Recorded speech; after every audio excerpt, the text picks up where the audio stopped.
Hello বন্ধুরা, কেমন আছো? আশা করি সবাই ভালো আছে। আজকে দুপুরে মেনুতে কী আছে দেখো, এই হচ্ছে ভাত, এই হচ্ছে তোমার ডিমের কারি, হাঁসের ডিমের কারি, কাঁচা লঙ্কা, পেঁয়াজ আর রসুন আর আদা বাটা, আর ডিম আর আলু আর ফুলকপিটা আগে বয়েল করে নিয়েছি, বয়েল করে ভেজে নিয়েছি।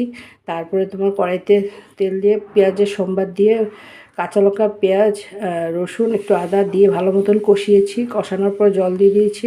যেহেতু এগুলো সিদ্ধ করা বয়েল করা ছিল, সামান্য জল দিয়েছি। দিয়ে ফুলকপি, ডিম, আলু দিয়ে একটু নাড়াচাড়া করে তারপরে একদম শুকনো শুকনো হওয়ার পরে গরম মশলা দিয়ে নামিয়ে নিয়েছি। আর এটা হচ্ছে শসার স্যালাড, আর এটা হচ্ছে তোমার মেথির শাক, কাঁচা লঙ্কা আর কাঁচা লঙ্কা চিড়ে দিয়েছি, বেগুন আর আলু দিয়ে করেছি আজকে।